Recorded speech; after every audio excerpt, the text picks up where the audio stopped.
Hey y'all, Billy from Perma Pastures Farm.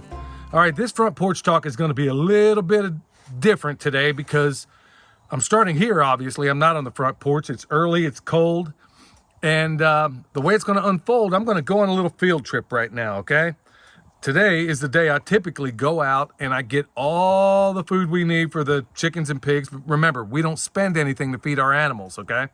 So this is one day I go to town, go get the food, and then I come back. But I'm going to stop and I'm going to make another trip along the way. I'll take you along with me. All right, so here we go. About 10 bucks for a 12-pound bag of beans, 50-pound bags of rice, 17 bucks. Completely full. This is like take number 20 because everywhere I go around here, it seems like the wind's blowing and then it doesn't even start until I start talking. Anyway, I'm back from my field trip. And of course, one day a week, at least, Sunday typically, I go out and I work with my partners. I get all the food we need for the week for all the chickens, all the pigs. And yeah, so that's typically my worst day of the week is when I have to go to town, because I really don't want to do it, especially these days. There was a time it didn't bother me so much, but it does these days. But the field trip was, the addition to the field trip, the addendum, I guess I should say, was a stop at Sam's Club, okay? Let me back up just a tad. Earlier this week, you heard Joe Biden and John Kerry basically say, food is going to be a problem.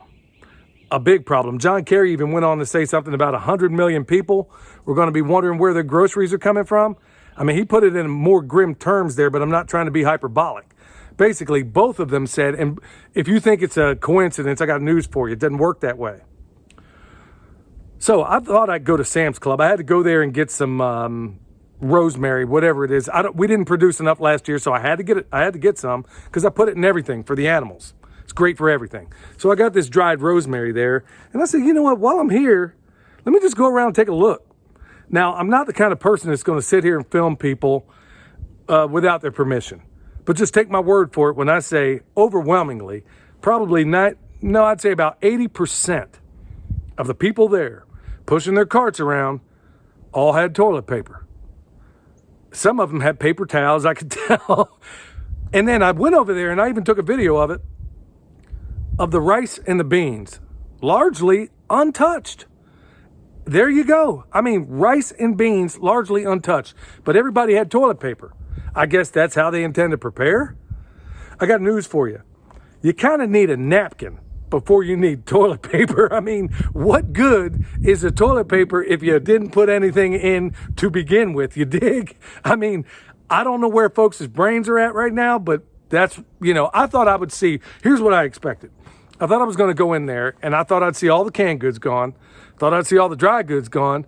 No, they weren't. I mean, I go back there, the prepared items, everything was generally on the shelves. If there was anything missing, it might have been the prepared items, cakes, breads, things like that. But by and large, everybody had toilet paper. Huh.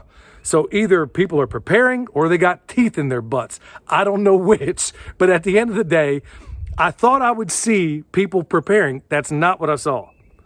I mean, we have a number of psychobabble words that could explain this going on. There's a word, I can't recall what it is, but basically where you're in this delusional state, the whole thing's coming down and you just say, screw it. I don't know what's going on, but that's not really the biggest part I want to convey in this video. It made me think, and this has been bothering me, y'all, forever and a day. If I had a nickel as of late, of all the people, family members included, that have said to me, I'm pleading with them saying, look, do a little bit. Can you just do something? You can get a 50-pound bag of rice at Sam's for like 50 bucks. I did a video on showing you how you can feed yourself for 73 days for $100. Nope, nothing, absolutely nothing. By and large, nobody wants to do anything, but they keep saying, I'm coming to your house. Are you? Do you really think that's a possibility? Do you really think that I'm going to stand there and, you're going out there, a lot of these people, they take endless vacations. numerous car payments. You know what? My best, most reliable vehicle is 22 years old. So I do walk the talk, you dig?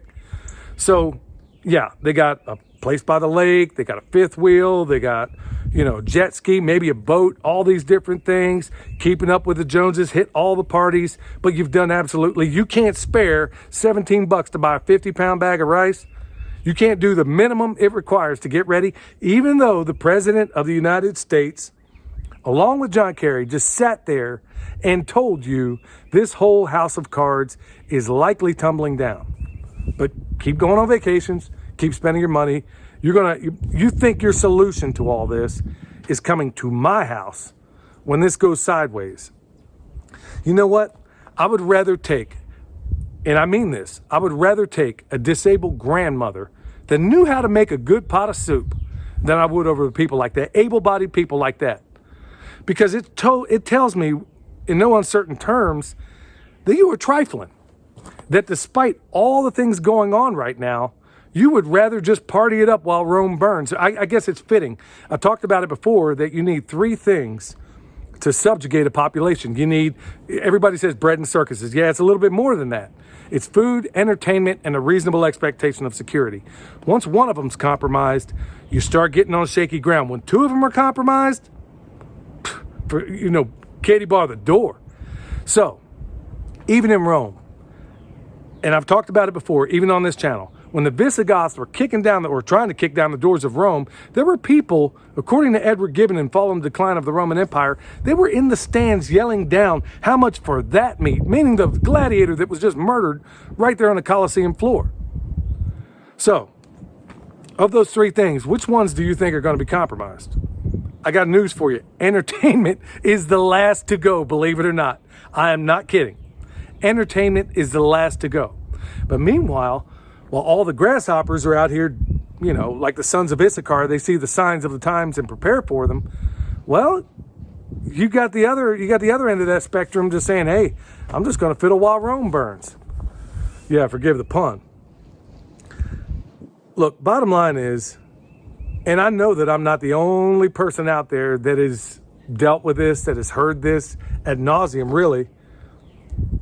Look, are you going to have these people just show up at your house? I mean, if they're trifling enough to see the signs of the times, see all these things unfolding, let's just, from the top of my head, just toss out a couple of things. You got gas at record high numbers, and it's probably going to go higher. You got fertilizer coming from two of the war-torn places on this earth, a majority of the world's fertilizer, grain compromised. You got the Ice Age farmer talking about in Germany, they don't even have eggs. They don't even know how they're going to get eggs in about 2 weeks from now. You got all that going on. You got a so-called bird flu that, by the way, just came out of the woodworks. Don't see birds just dropping out of the sky, but I digress. You got all that going on, and that's just on the top of my head, not to mention all the other pestilence, whether manufactured or otherwise, wink, wink, going on all at the same time. Does that all seem like a bunch of coincidences to you? Well, it doesn't to me.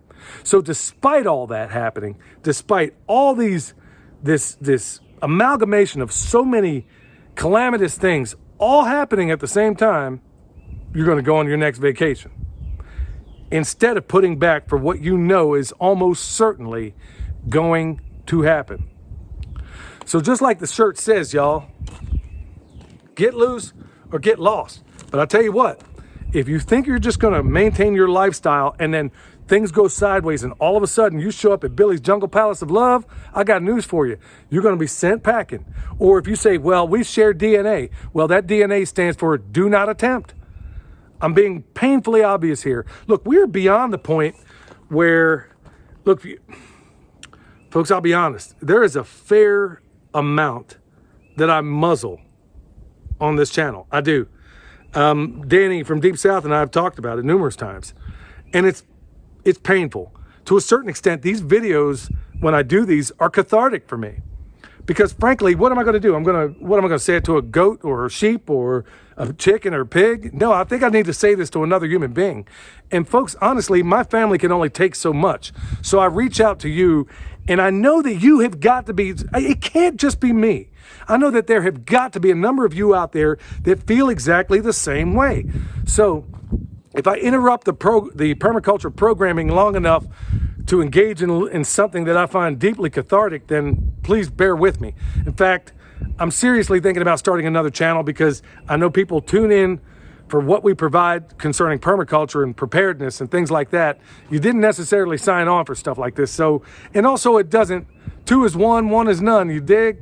So it wouldn't hurt to maybe have a plan B just in case I do go a little too far sideways and William doesn't pick it up in the editing. There's usually not a whole lot of editing in these types of videos. Look, folks, like I said earlier, my best vehicle is 22 years old. It really is. I'm walking the talk. We walk these mountains because we have to. I don't have the money right now to go out and get the things out that would be a combat multiplier for the lifestyle we live. It just doesn't make sense right now, and I ain't going into debt for nobody.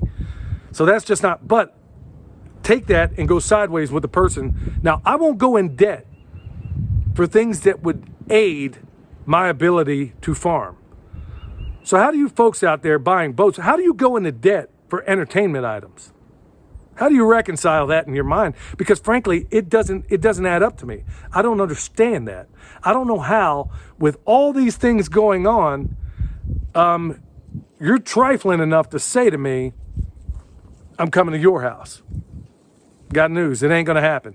And I'll bet $1 to donuts, there's a whole lot of people out there that feel exactly the same way.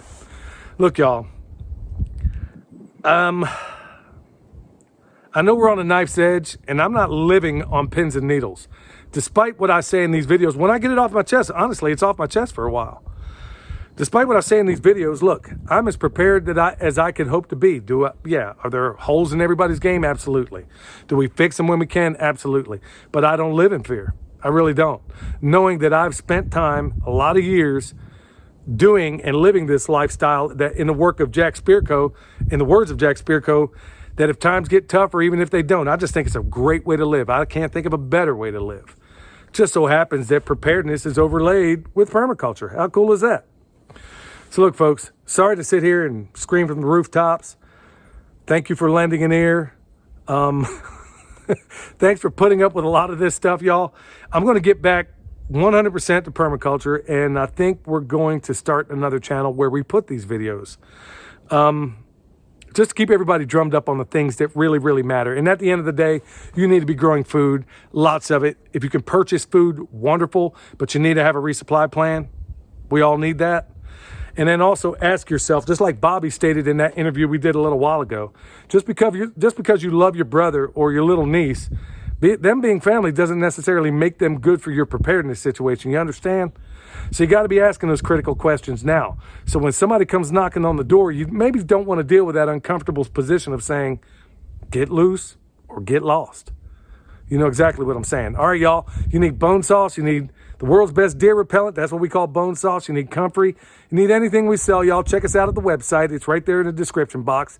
You need anything outside of that in the description box, like EMP Shield, which is probably not a bad idea these days. Also, Jason from Sow the Land, we have a link down there for his chicken processing. It's the next best thing if you can't be there in person. All right, y'all, till next time, this is Billy from Perma Pastures Farm, where permaculture is my passion, and so is preparedness, y'all. Stay alert, stay alive. We'll see you.